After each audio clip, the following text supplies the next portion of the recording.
Hey everyone, I'm Ron Johnson, and this is Locked On Sports Minnesota. This is the Friday Roundtable. We got Luke Inman, Sam Ekstrom, Reggie Wilson from Care 11. And I just want everybody to know this episode is brought to you by Birddogs. Birddogs is a great clothing company. Just go to birddogs.com/locked on and enter the promo code locked on for a free white tech hat with any purchase. Any purchase. I think Sam's wearing it. Any purchase, you'll get the white tech hat. And you won't want to take your bird dogs off. We promise you. I know Sam slept in his. I've heard some great stories about guys going from the golf course to the swimming pool to dinner in their bird dogs. So make sure you go to birddogs.com/locked on. Enter the promo code locked on for a free white tech hat with any purchase. That's any purchase, people. Just get some shorts. You'll get that hat. But again, this is Locked On Sports Minnesota. This is the Friday Roundtable. This is a chance for us to just go around the horn.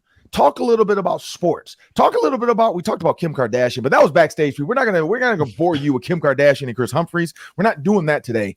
Today, we got to get locked in on these topics. Luke, what you got for us? Yeah, Vikings preseason game 1 in the books last night, Ron. We got to look at all the biggest winners from Seattle coming up next. And it wasn't all pretty. We will talk about some of the poorer performances in last night's game and whose stock dropped in the defeat. Do the Twins actually want to win the division? My column coming up next. And I laughed at Sam's because he didn't want to say the word loser. So winners and losers. If you're not a winner, you're a loser. If you're not first, you're last. And I laughed because my daughter, when she was like 4, she used to call people losers when they would lose in races. And my wife was like, you can't say that. And she's like, I can't say loser? But they are a loser, right?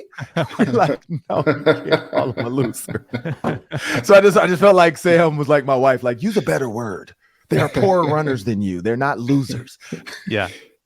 But we got to talk about, I'm wearing a shirt, people. We got to talk about the Minnesota Golden Gophers. College football season is upon us. This is going to be one of the most epic seasons because what you're going to see is a lot of new coaches, new faces, and new places. And what is that going to do to the Big Ten? What are teams going to start to do to prepare themselves for Oregon and all these other teams? What does the Gophers' outlook look like? Are they going to be winners? Are they going to be losers this season? And we'll talk about that next on the Roundtable. Well, let's kick it off with Luke. Luke, let's jump into this game. Yeah, Vikings lose the battle last night, Ron, 24-13, but maybe they win the war just when you think about it big picture, because when it came to the first half specifically, there was some guys who are going to have some big roles in 2023 with this team that had plenty of good takeaways, and I think you got to start at the top with Ivan Pace Jr. and Ty Chandler. For Ivan Pace Jr. to come in as a UDFA, wow, in minicamp, then OTAs, then training camp. That was kind of always one thing, but then to see him carry that over last night, make some big plays when the lights turned bright, that was so impressive. I didn't know this, guys, until I heard it in the postgame presser, but KOC said he was even wearing the green dot too. So impressive. Never been able to see a UDFA in his first game be able to digest the playbook that quickly, turn around, and just be able to make all the calls and checks on defense. So that was really impressive as well. I don't care that he's only 5'11". He plays like an absolute rattlesnake. He knocked some of the biggest linemen on the field last night right on their backside. So huge night for Pace. I think he's proved now he truly belongs in the mix next to Hicks and Asamo. And then on offense, Ty Chandler, one thing I'll say about better running backs I've watched over the last 20, 25 years, they always know how to make the first guy miss. Chandler did that time in and time out last night. And I think more importantly, he just showed his ability to contribute in the passing game quite a bit last night. That was something that I was hoping to check off my list last night. And he's a guy who can potentially hold up in pass protection as well. So Pace and Chandler, they kind of stole the show. They're kind of the A topic waking up this morning and came away with some glowing reviews, I think, Ron.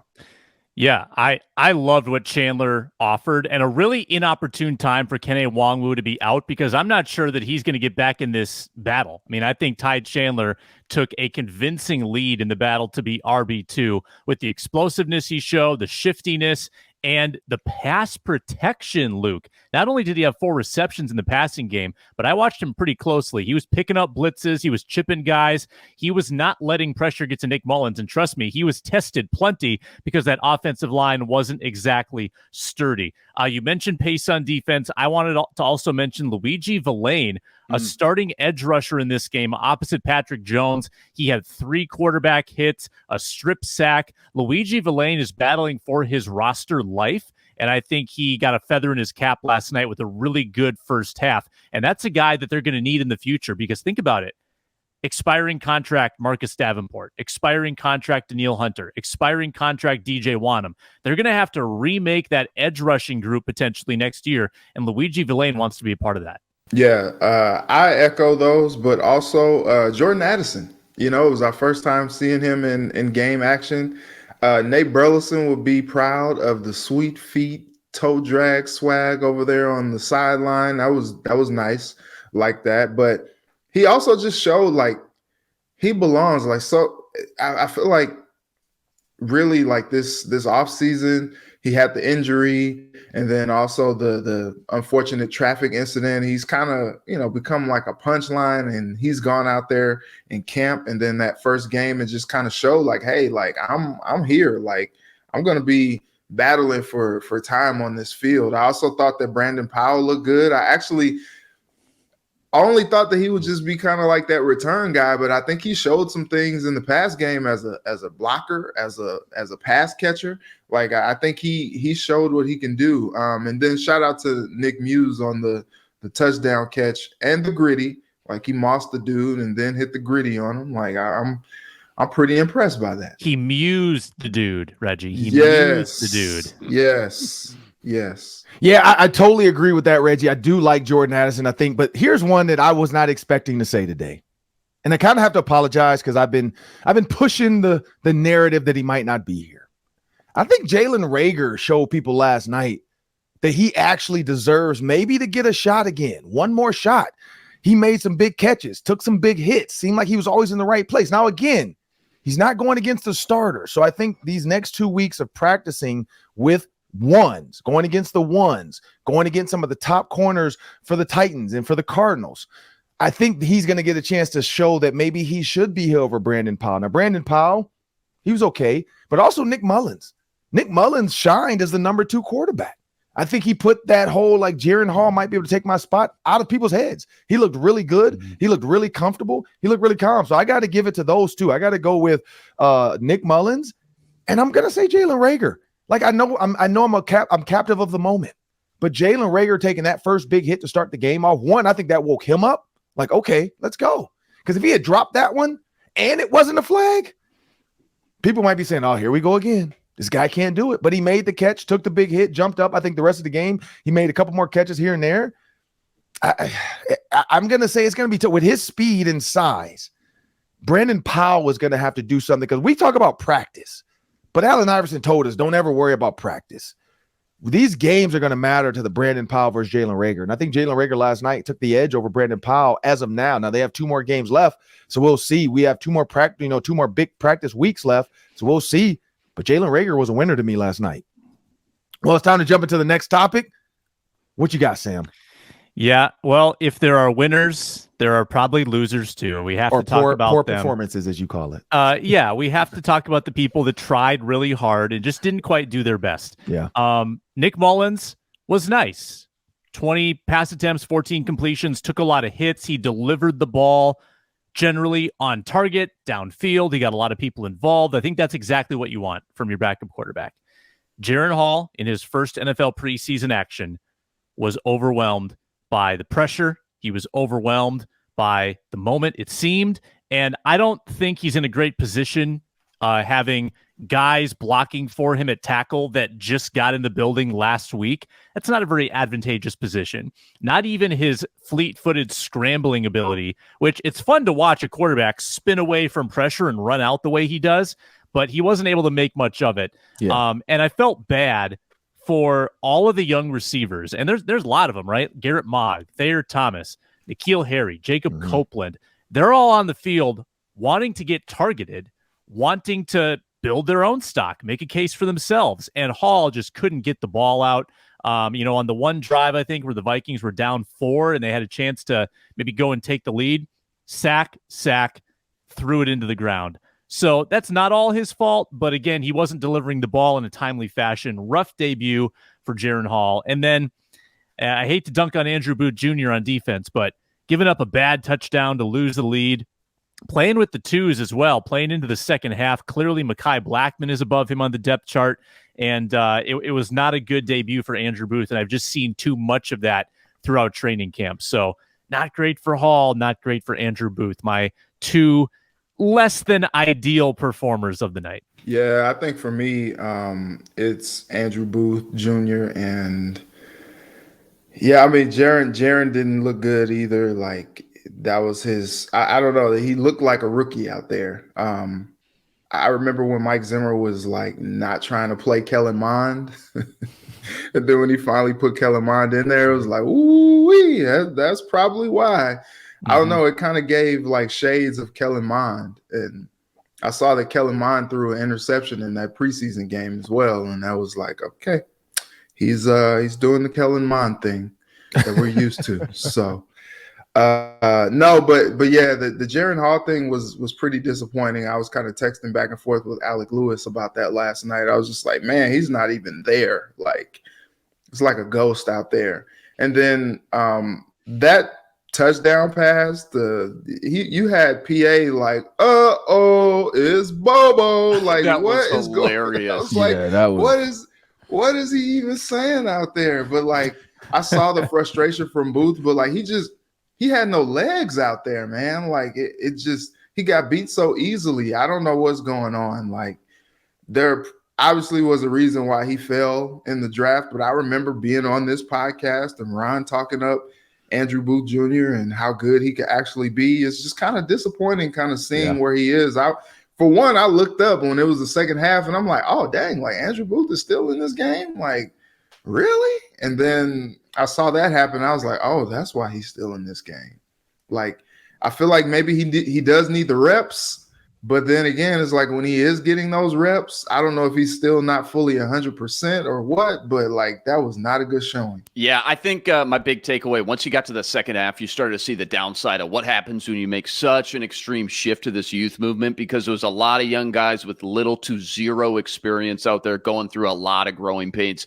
Passing game specifically, I'll echo Sam. Starting up front, though, with the offensive line, really struggled. Didn't give Jaren Hall much time to scan the field, take some shots, just past the sticks. I'm not asking for 40, 50-yard bombs. Just move the ball past the sticks once in a while. And it's kind of tough without watching the all-22 to see if guys were getting open, but he was forced to scramble out of the pocket and try to create something with his legs a lot, and that didn't equate to much either. So when he did get time back in the pocket too, he really didn't look comfortable back there. He just had a really hard time pulling the trigger on anything more than 4, 5, 6 yards down the field. So they're third stringers for a reason. I get that. But when you're playing other third stringers, you certainly expect to see some sort of ability to move the ball with at least a first down or two once in a while. And instead, they really couldn't muster up any momentum at all, both the passing and the running game the entire fourth quarter. So sometimes that's to be expected for any rookie quarterback making his first start on a big stage, but certainly not the start I wanted to see for Jaren Hall. And you brought up McBride too, right, Luke? Yeah, wasn't, you know what? Not a lot of wiggle back there. And I know he's not known for, again, being this quick, shifty Dalvin Cook type of acceleration guy. But certainly I think we saw our first sample size of he is truly a north and south get downhill runner. But I think he needs to learn a little bit more patience and follow those blockers a little bit more. And again, I haven't watched the All-22 or anything yet, but certainly when you compare him next to Ty Chandler, what we got in the first half, night and day difference. Hopefully we see a little bit more splash plays from Dwayne McBride coming up in game 2. Yeah, for me, and it's tough. This is one play, so I'm not going to say loser. I'm going to say poor opportunity or poor chance. Didn't take advantage of the chance. Friend of the show, we had him on the show, Thayer Thomas. The muff punt, not his best thought process through this, and I get it.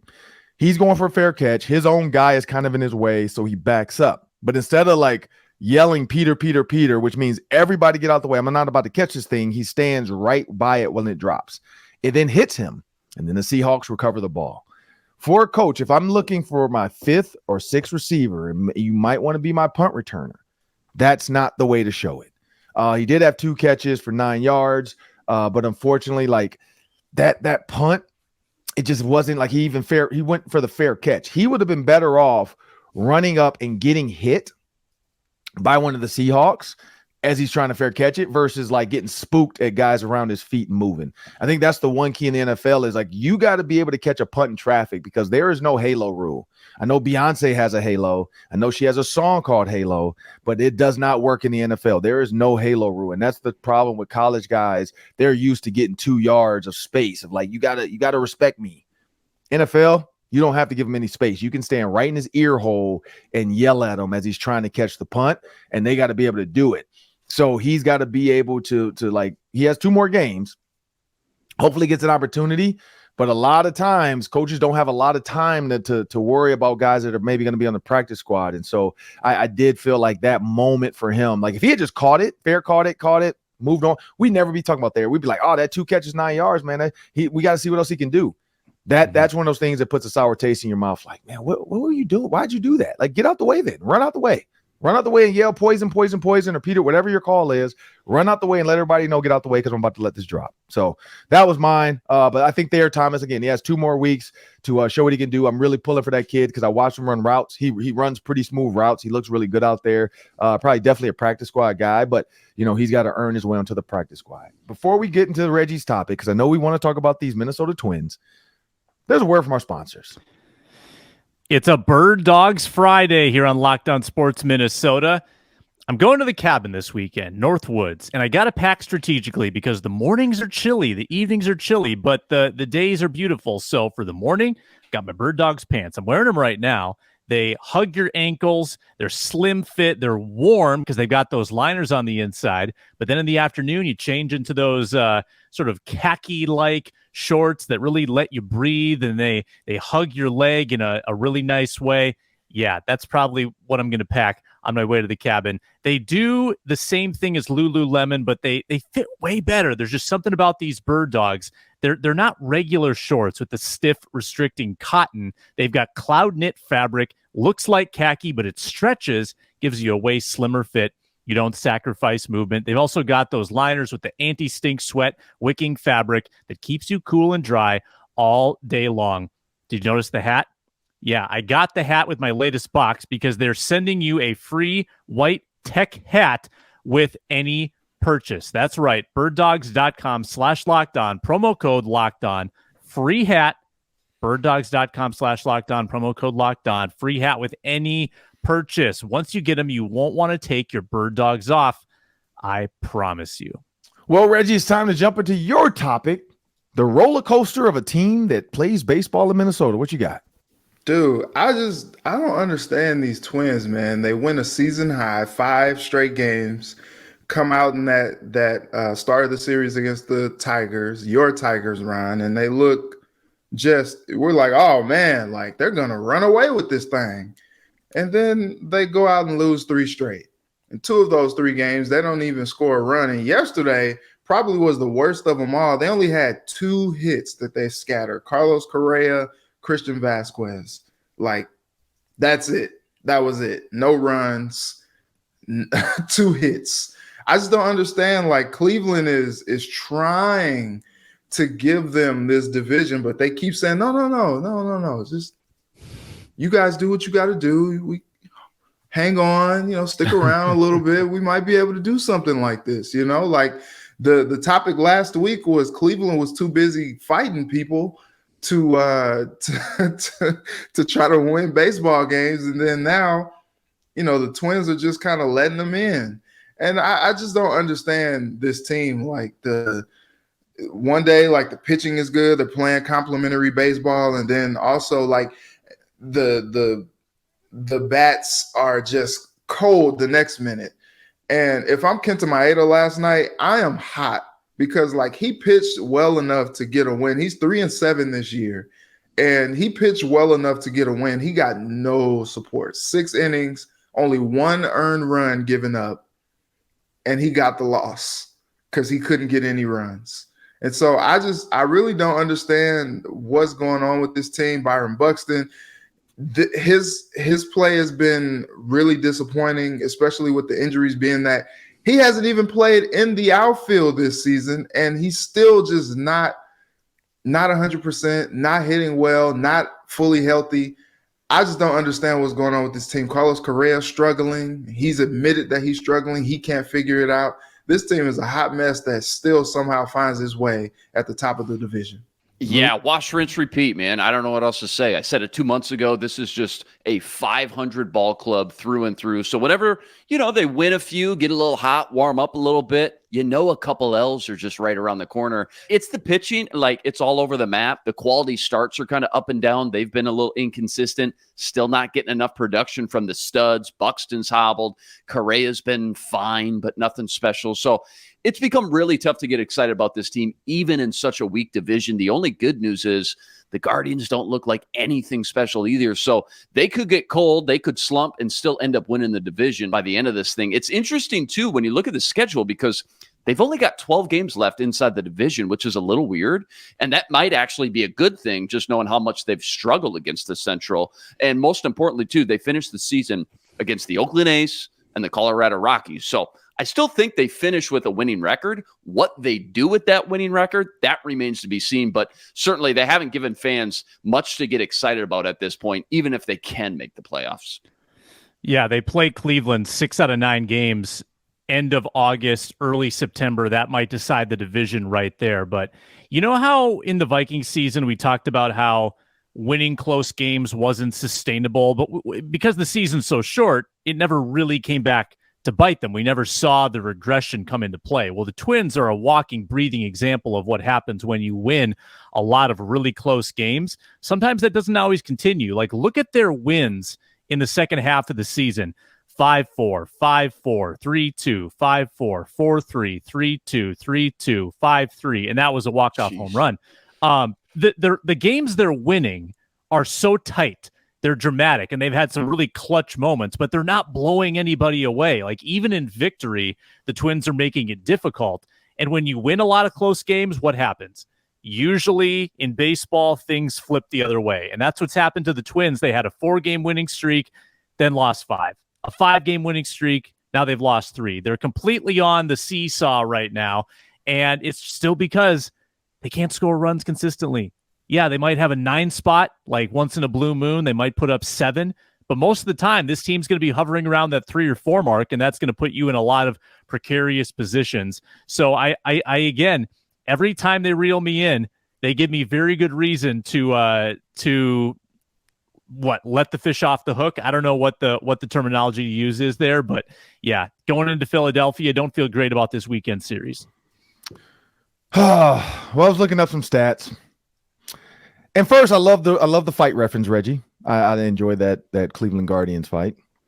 I know the Twins don't want to fight the Guardians. I know that. I know they don't want to get into a boxing match. This is what I look at, man. And I played sports, but also baseball. And I hate to say it, and I've heard other guys say this. It's boring. It's hard to get up every game for that many games. Because I've heard some pitchers say that, when you only pitch 20 games a season or 30 games a season, whatever it might be, it's tough to always be in it. Yep, we're getting paid to do this job, but how do we find that energy every game? How do we find that burst every game? I think for the Twins at one point, it was the Bomba Squad. I feel like the Bomba Squad was energy. It was fun. They were dressing up. They were wearing, they wore robes at one point. It feels like there's no energy around this team sometimes. Sometimes it's man, the Twins are killing it. And then there's other teams these last 3 versus the Tigers. Thank you. Thank you, Tigers. I can wear my Detroit Tigers hat around the city this weekend and feel good about it. Nobody can say anything to me. But it feels like there's just not a oomph. Somebody might need to slide in a second and just throw a punch. I don't know. It feels like they are just oh, okay, we 3.5 games ahead. We got a nice little cushion. That cushion, as we saw right before the All-Star break, can go away really fast. And I think that's the problem with this Twins team is they have to find somebody on this team, a pitcher, a hitter, Buxton, Correa, somebody has to get them going every single game with energy, with excitement, make a play. I just don't like. That's the only thing I'm feeling from this team. Like I feel like when you look at the Yankees almost are giving up right now. Like the Yankees just like, look, there's no way we're gonna make it. So like we would have a ridiculous run. The Yankees just feel like the media isn't even talking about the Yankees. That's how you know it's going bad when Ohtani is being talked about more nationally than the New York Yankees. I thought the New York Yankees had a stranglehold on the media. That was the reason why Randy Johnson, all these people went there. It's not happening. But you know what? You get to play again and you get to figure it out. And you know they got SiriusXM app. You can catch all the games. So tomorrow today at 6:06. I don't know why they have that time. 6:05. They play the Phillies. So maybe they can have a bounce back. They got the Phillies 3 times, and then they got to go see those Tigers again. So maybe they can get their get back. But I don't know. But either way, just make sure you download that SXM app, and you can get all of our shows as well by downloading Locked On Sports Minnesota on the SXM app. And if you want that Twins pitch tonight, the first pitch, and all the hometown broadcasts, just search Twins on the SXM app. Well, fellas, we got to talk about the Golden Gophers because PJ Fleck won. We've already kind of talked about that.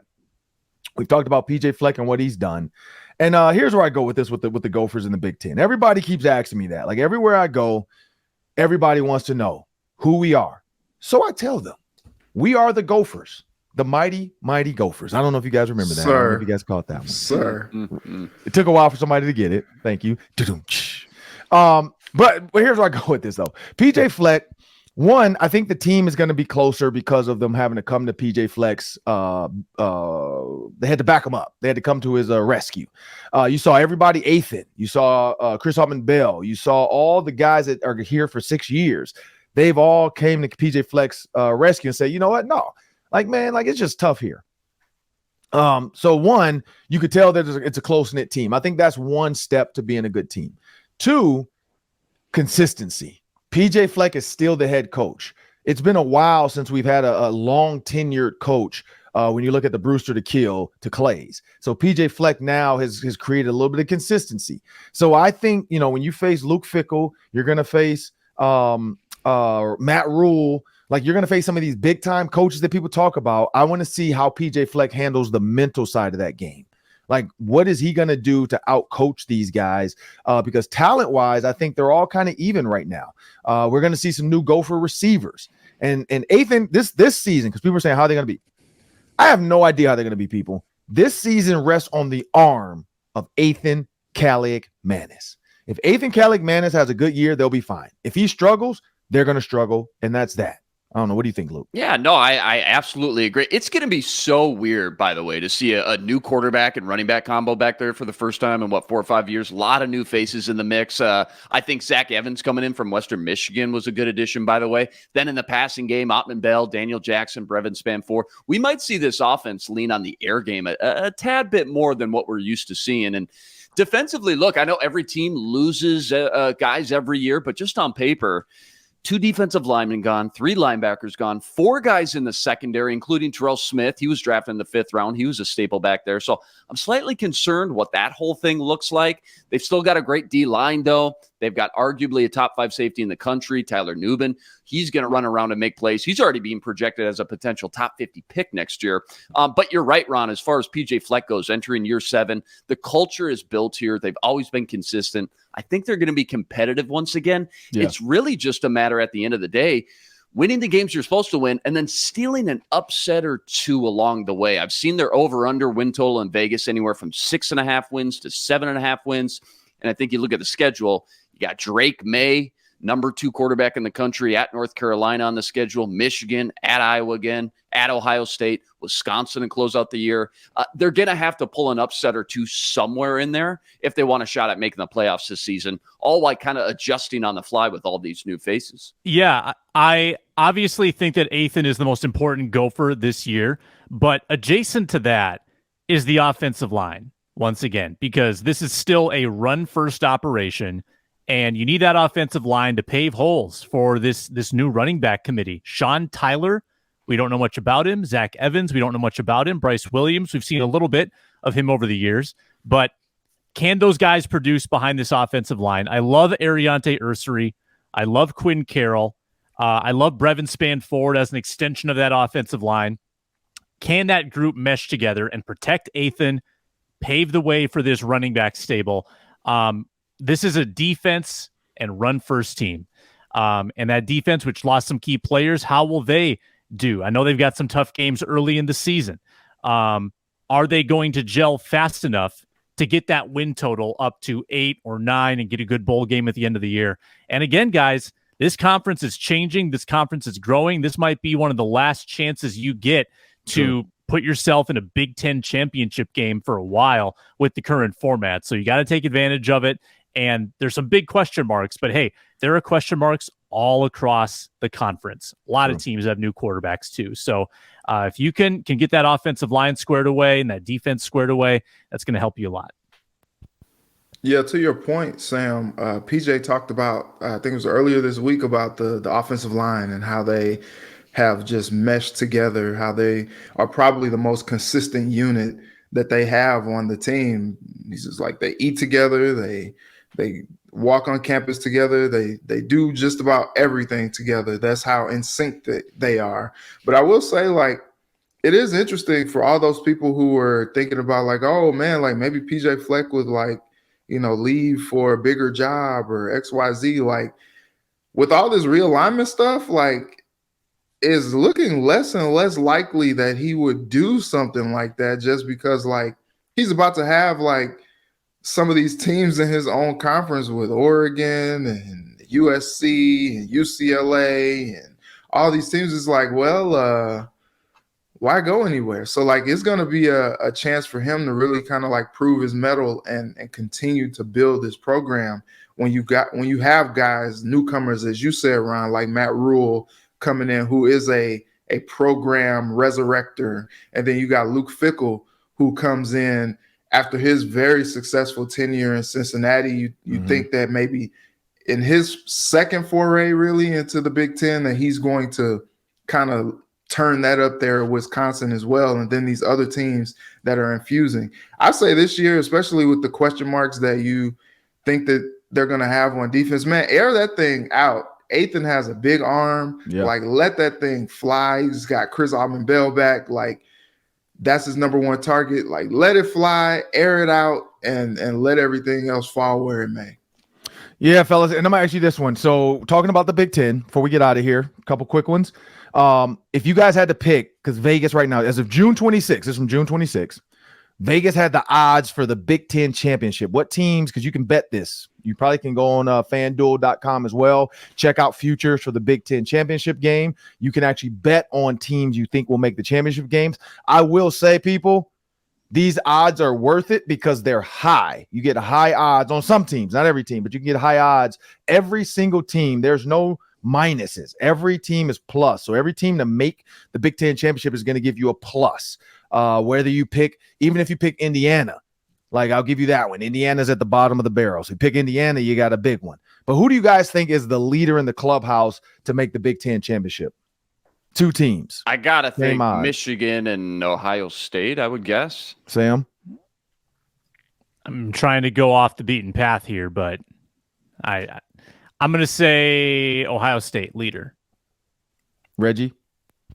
Yeah, I say Ohio State. I guess it couldn't be Michigan and Ohio State. Yep, right. Because they're in the same deal. And whoever wins the game at the end of November, I guess, would have the edge there. I think what's tough about the whole thing is, like, it's usually like one of these big time teams, and then it's like Iowa on the other side, or it's like, you know, like, you know, like one of those teams that Purdue, the championship game just ends up being just like a dog walk. And so I think I am looking forward to some of these other teams coming in, because it'll kind of balance it out in the Big Ten championship game. And these games will really be about something.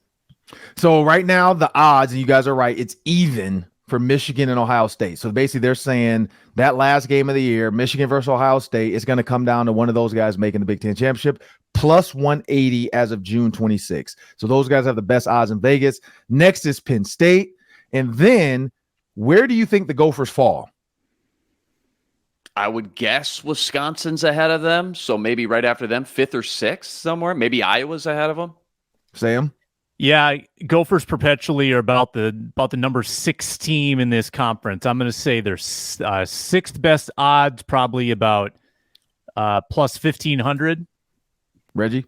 Give me 6. Man, you guys are on today. What a Friday of betting. Plus 3,000.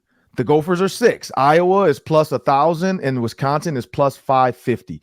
So as of now, they're saying Minnesota, Iowa, Wisconsin, though that three-way game, they all have to play each other, is going to decide who comes out the West. And for the East, they're saying Penn State, Ohio State, and Michigan. Those three are going to go. So those are the top 6 teams to make the Big Ten championship. People, just go to the odds. If you want to go to FanDuel.com/locked on or go to the FanDuel app as well, put $5 on it. If you want to put Minnesota versus Ohio State, you got pretty good odds right there, people. That's 3,180. Put $5 down. Do that math. Multiply it by 5. It's a good little number right there. So I know I'm going to bet on the Gophers just in case, because this might be the year we finally make it right before we get UCLA, USC in the West. And then, of course, we're going to get Oregon and Washington. It's going to be so hard after that. It's going to be so hard. It's going to be so hard. But what I think they do, and I hope the Big Ten does this, and I've heard rumors of this, is a quad. So you're going to have 4 quads, and then you're going to get a final 4. They play, and then they play. So I would be okay with that as well, because I think Minnesota in a quad will have a chance, because now you have 18 teams, and you can kind of split it up and try to figure out like what those quads look like. I truly believe they are trying to get to 20 to truly make a quad, to make 4 groups of 5. I think that's what they want, like to find that, because then you can play like the Midwest versus the whatever, the East, and then the Northwest. You know, like, I don't know how they're going to do this, but I know that's been the rumor, is they really do want to get to 20 to make it a true quad and get it set how they want to get it set. Because right now with 18, they might have to go 3 conferences, and I don't know how that works. Like, I don't know how you get a Big Ten championship. So I'm guessing it's just going to go West and East for another year. But again, I'm Ron Johnson. That's Sam Ekstrom. That's Luke Inman. That's Reggie Wilson from Care 11. We want to thank you guys for joining us today on the Locked On Sports Minnesota Roundtable. Please make sure you subscribe. Go to YouTube. For all those watching on YouTube, you get to see all the visuals. Every time we talk about Sam's hat, every time we talk about my t-shirts, we talk about Reggie in the cave, we talk about Luke with the backwards hat. I don't think Luke's ever had his hat forward. Never.